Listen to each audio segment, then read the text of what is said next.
जादुई पेड़। बहुत समय पहले की बात है। एक गांव था, गंगापुर। उस गांव में एक लड़का अमन अपनी माँ के साथ रहता था। वह बहुत ही गरीब था।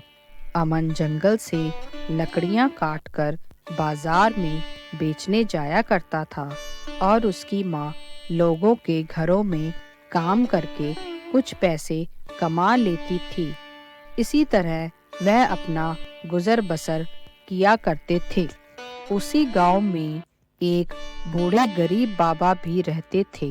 उनकी आंखें नहीं थी, इस वजह से वह कुछ भी देख नहीं पाते थे और ना ही अपने लिए कुछ कमा पाते थे। उस पूरे गांव में हर रोज एक घर उनके खाने पीने की जिम्मेदारी लेता था और ऐसे बाबा का खाने पीने का गुजारा हो जाता था। अमन, ओ अमन, बेटा जरा जाकर बाबा को खाना तो दे आ। आज हमारी बारी है उनको खाना खिलाने की। अच्छा माँ, अभी जाता हूँ। बाबा, ओ बाबा, कहाँ हो? माँ ने आपके लिए खाना भेजा है, खा लो वरना ठंडा हो जाएगा। अरे बेटा अमन, अंदर ही आ जाओ, मैं यहीं हूँ। और अमन ने बाबा को खाना खिलाया और थोड़ी देर उनके पास ही बैठ गया और उनसे बातें करने लगा। बाबा, आपकी आंखें नहीं हैं, क्या आप बचपन से ही ऐसे हो? आपने कभी भी अपना गांव नहीं देखा? कितना सुंदर गांव है हमारा। जंगल में कितने सुंदर सुंदर पेड़ हैं और झील में बहुत सुंदर सुंदर मछलियाँ भी हैं। अरे बेटा, देखा है बेटा, सब देखा है। वो सबसे बड़ा अमरूद का पेड़ और उसके साथ वाला जामुन का पेड़। मैं भी तुम्हारी ही तरह कभी पूरे गांव में खेलते कूदते हुए दिन बिताता था। फिर अचानक क्या हुआ बाबा? आपकी आंखों को क्या हो गया? कुछ नहीं बेटा, बहुत लंबी कहानी है। तुम जानकर भी क्या करोगे? बस आंखें क्या गई, मेरी तो दुनिया ही खत्म सी हो गई है। अब तो तुम सब गांव वालों का ही सहारा है। नहीं बाबा, मुझे तो आज ही आपकी पूरी कहानी सुननी है। आप हर बार ऐसे ही मुझे टाल देते हो। तो ठीक है बेटा, तो आज सुनो। फिर जब मैं तुम्हारी उम्र का था तो मैं जंगल से लकड़ियां लाकर माँ की मदद करता था। एक बार मैं रास्ता भटक गया और पहाड़ी के पीछे वाले जंगल में कहीं खो गया। चलते चलते जंगल में मैं एक तालाब के किनारे पहुंच गया। वह तालाब एक बहुत ही सुंदर बगीचे के पास था। वह बगीचा ऐसा लग रहा था मानो कि जैसे स्वर्ग हो। पास ही बहता हुआ झरना जैसे कोई संगीत बजा रहा हो। बहुत ही सुंदर और रंग बिरंगे पक्षी थे वहाँ। मैं तो देखकर हैरान ही हो गया कि इतना एक खतरनाक भूतिया जंगल में इतनी सुंदर जगह कहाँ से आई। बगीचे के बीचों बीच एक सुनहरा पेड़ था जो सोने की तरह चमक रहा था। उसके फल भी सोने के जैसे लग रहे थे।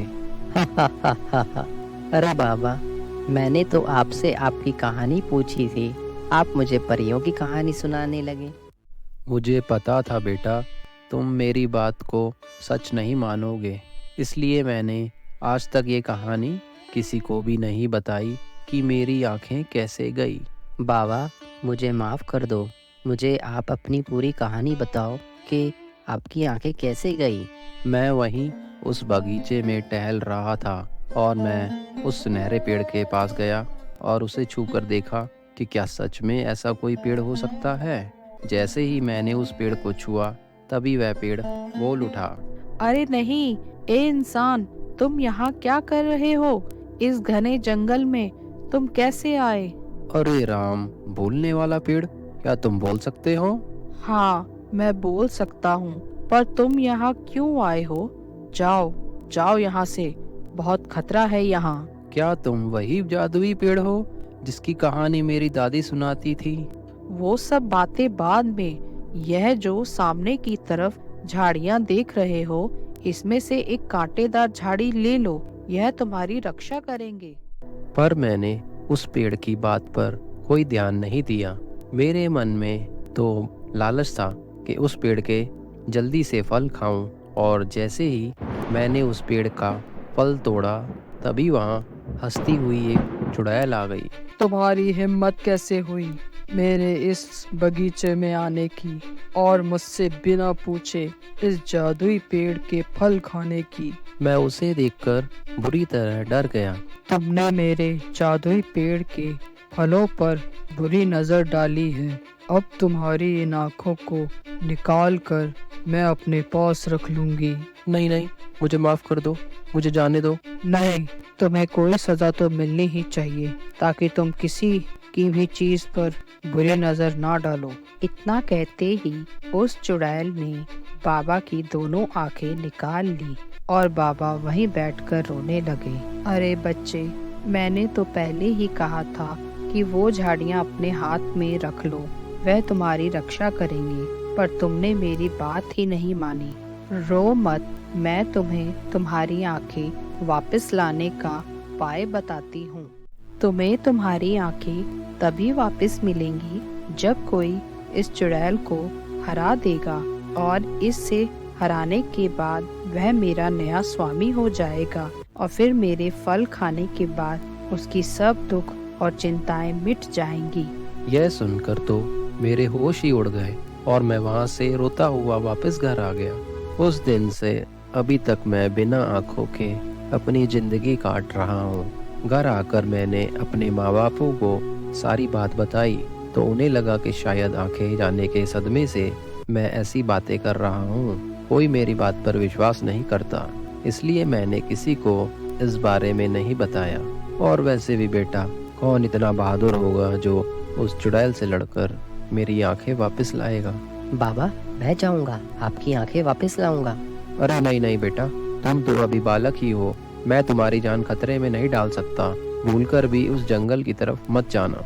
बाबा, आप चिंता मत कीजिए, आपका आशीर्वाद मेरे साथ में है। एक बार मैं आपके लिए कोशिश तो जरूर करूंगा।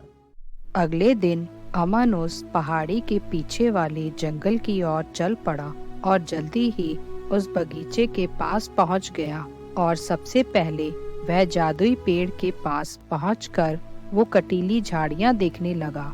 उस झाड़ियों में से उसने कुछ झाड़ियां अपने पास छुपा ली, और फिर जैसे ही उस जादुई पेड़ को छुआ तभी वहां पर वह जादुई चुड़ैल आ गई।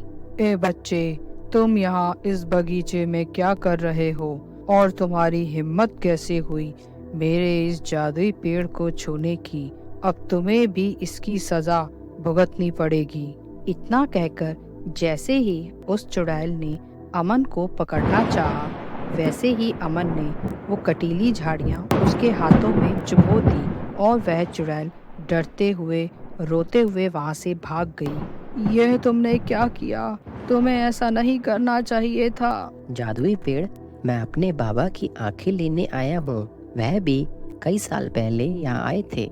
इस चुड़ैल ने उन्हें अंधा कर दिया था। सामने जो झरना है उसमें से कुछ पानी लेकर मेरी जड़ों में डाल दो। अमन ने वैसे ही किया।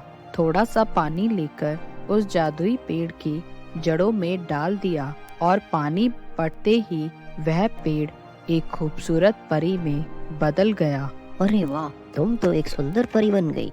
हाँ, मैं एक जादुई परी हूँ। यह चुड़ैल भी मेरी एक सबसे अच्छी सहेली थी, पर कुछ ही समय बाद यह मुझसे बहुत ईर्ष्या करने लगी और इसने काले जादू से मुझे यहाँ पेड़ बनाकर कैद कर दिया, और तुमने आज आकर मुझे इस कैद से मुक्ति दिला दी। यह लो जादुई फल, इसे ले जाकर अपने बाबा को खिला देना, उनकी आंखें वापस आ जाएंगी, और ये जो झाड़ियाँ हैं तुम्हारे हाथ में, इन्हें भी साथ ले जाना। इतना कहकर जादुई परी वहाँ से चली गई, और अमन बाबा के पास पहुंचकर उन्हें सारी बात बताते हुए उन्हें खाने के लिए फल दिया, और फल खाते ही बाबा की आंखें वापस आ गई। वह दोनों बहुत खुश हुए। जैसे ही अमन ने अपने झोले में देखा तो वह झाड़ियाँ सोने के सिक्कों में बदल गई थी।